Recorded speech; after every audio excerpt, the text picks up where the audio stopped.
Hey, it's your guy Tyrrell back with the interviews. In today's video, we're going to briefly analyze Bayern Munich's attack spearheaded by Harry Kane and Nicholas Jackson in their 4-1 win over Hoffenheim to determine whether it's a viable partnership moving forward. But before we get into today's video, don't forget to check out our Bayern Munich analysis against Chelsea, where we focus on Michael Olise dominating that Chelsea backline and creating a lot of Bayern's best chances. But now when we look to the board, we have Bayern in what should be a 4-2-3-1 with Kane just in behind Nicholas Jackson, and we witnessed Bayern making some changes due to the fact that they played Chelsea in midweek. They were up against a Hoffenheim side that dropped off into two banks of four, and the key here was how Bayern were going to create chances with some of their key players missing. The main focus was on Kane and Nicholas Jackson to see how they would be able to operate in the final third, and Bayern encountered some difficulties initially in their build-up, and to be honest, there weren't many changes in how the German Giants wanted to attack this Hoffenheim side. They had their fullbacks inverting into narrow positions so that there could be space to get the ball out to the wide players to get them into 1v1s.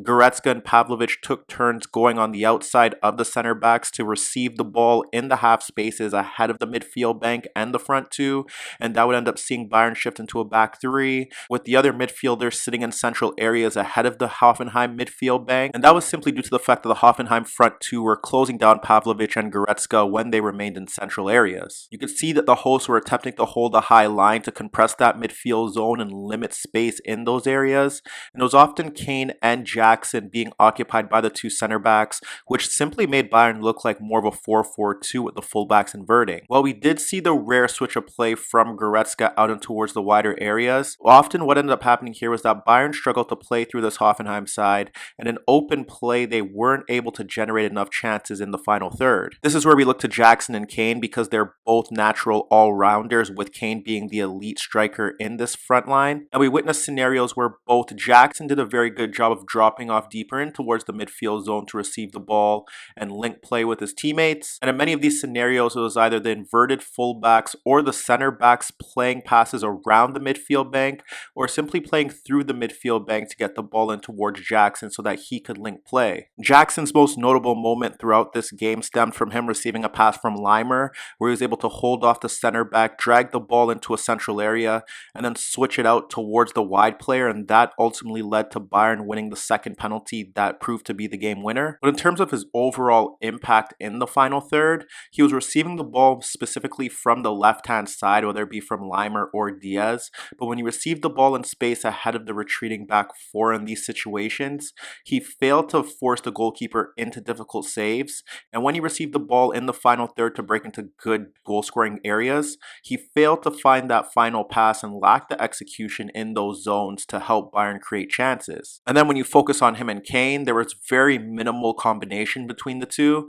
but when they did link play, Jackson did a good job of dropping off the ball towards Kane so they could switch the attack out towards the wide zones, and there was one example in particular where it was Diaz playing the ball towards Jackson as he was operating as a natural center forward with his back to goal. He did a very good job of holding off the pressure and dropping off the ball towards Kane so that Kane could test the goalkeeper in a legitimate goal scoring position. Ultimately, of the two strikers, Kane was the better player on the day, not only because he was able to score the hat-trick, but his overall impact in terms of helping Bayern bypass the Hoffenheim midfield bank, and where when you look at Kane and Jackson, while Hoffenheim did a very good job of ensuring that the Bayern midfield couldn't impact the game in central areas, Kane and Jackson had the freedom to drop off deeper on their own in towards the midfield zone to receive the ball, knowing that the center backs wouldn't follow them into these positions. It was Kane in particular who was often dropping off in towards his own half or the middle third to receive the ball, and in a lot of these scenarios you can see that there's no pressure on him by the time he receives the ball,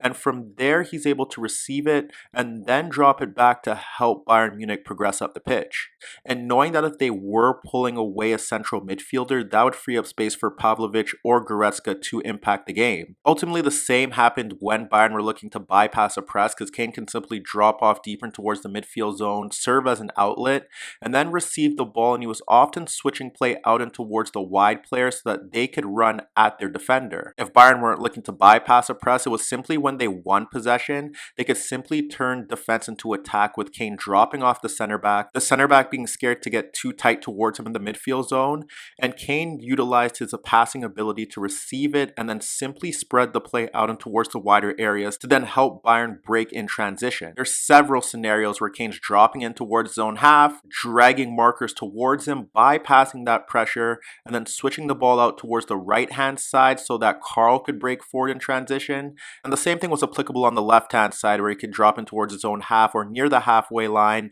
pick up the ball freely, and then switch it out towards Diaz to run at his teammates. Ultimately, the issue that Bayern had here was that neither Carl or Diaz had their best games, and when they got into these positions, they struggled to make an impact. But to no surprise, in the build-up to Bayern's second penalty of the afternoon, it was Kane dropping off deeper and towards that midfield zone, pushing it beyond pressure that did come late towards him and sliding it out to Olise, who was able to carry the ball in towards the final third. He had help from Sacha Boey dragging away a marker, and Olise did a very good job of carrying the ball in towards the penalty area beyond two Hoffenheim defenders and then forcing them into a last-ditch tackle that ultimately killed off the game. So as you could see, although Kane will rightly garner credit for his hat-trick and another important Bayern Munich triumph, his ability to link and progress the German side's attack proved to be the decisive factor throughout.